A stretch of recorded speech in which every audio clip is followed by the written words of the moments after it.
I'm John DeMain. I'm the conductor for Rusalka. I would say just the amount of lyricism that's in the score. I mean, it's an extremely lyrical score and extremely beautiful, and I just am overwhelmed by the sheer beauty of the score. And as I'm studying this, I kept saying to Barbara, my wife, I kept saying, Barbara, this is so beautiful. My God, is this piece beautiful? I mean, it just has such beauty in the writing. He never left his Czech roots, so you still have the folk element in his music, but you have the Wagnerian element and you have the impressionistic element. So he was really right there with his colleagues, in carving new paths into the 20th century. Wall-to-wall themes. The first thing you get when the opera starts is you get a leitmotif that's throughout the opera, and it goes one. And that will come back in all kinds of, it'll just be faster, slower, but it's throughout the opera. And then you get Rusalka's theme.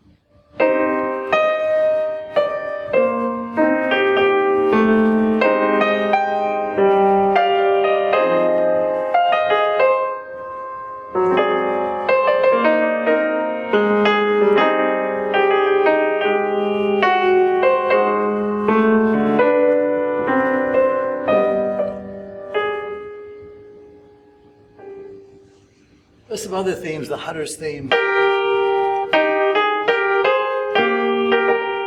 And one that really is as much through the opera as Rusalka's theme is what some people call the fate motive. And then it'll be turned upside down at the end. At the very end of the opera as a transformative thing. So while some of these leitmotifs are sort of associated with the characters, he uses leitmotifs in a different way than Wagner. With Wagner, you're always talking about, the leitmotifs are very clearly associated with the characters. Here, he uses these leitmotifs for musical reasons, and sometimes it feels a bit ambiguous because you've heard it in one context and now you're hearing it in this context. But this piece is also a very psychological piece, and so you have these leitmotifs interweaving, and because you've heard them before, associated with one of the previous scenes or one of the previous characters, that will go through your mind just subconsciously that you'll be finding these connections. But he uses leitmotif in a different way. It's so shimmering and so beautiful that it immediately became very, very popular.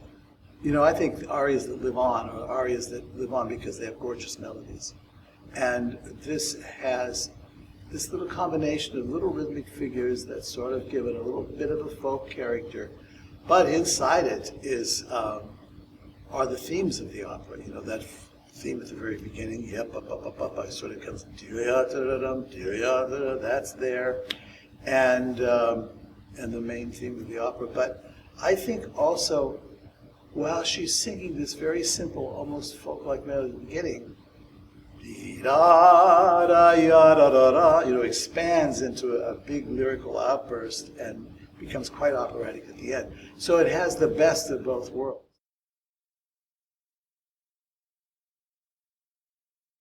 I love the whole piece because it doesn't stop in its beauty and its interest. But I would say that the second act is the most dramatic, just in terms of the big, expansive, dramatic outbursts from the orchestra. That's a lot of fun.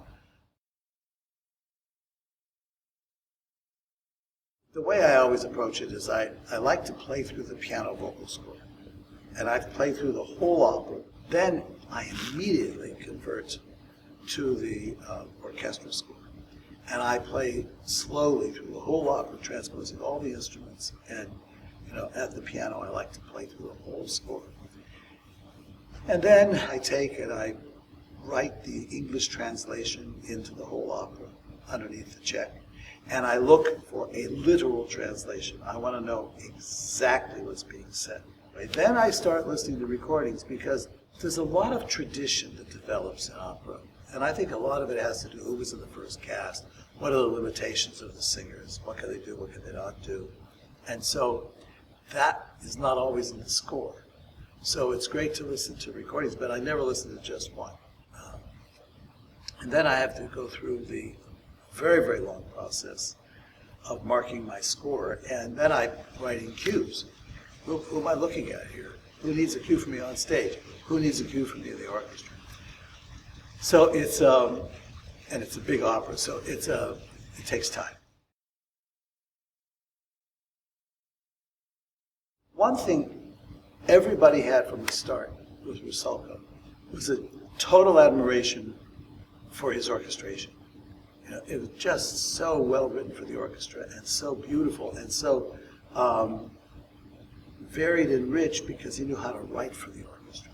So it plays a major role in the piece. Maybe, well, an equal role to the singers.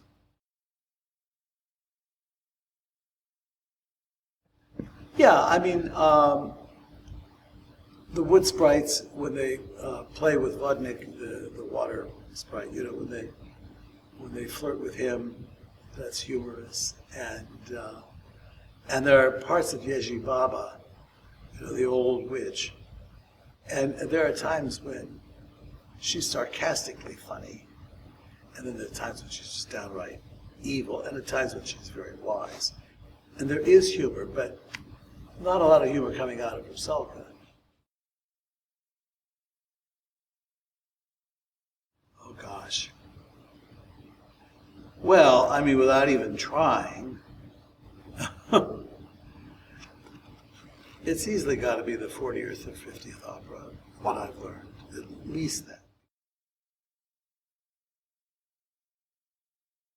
The Madison Symphony is playing at an all-time high, and the score will just be so gorgeous to their ears at Overture Hall. But we also have a great cast, and you don't get a chance to hear this opera every day. And it's not an off-the-wall piece. It's ravishingly beautiful, so no one should miss it.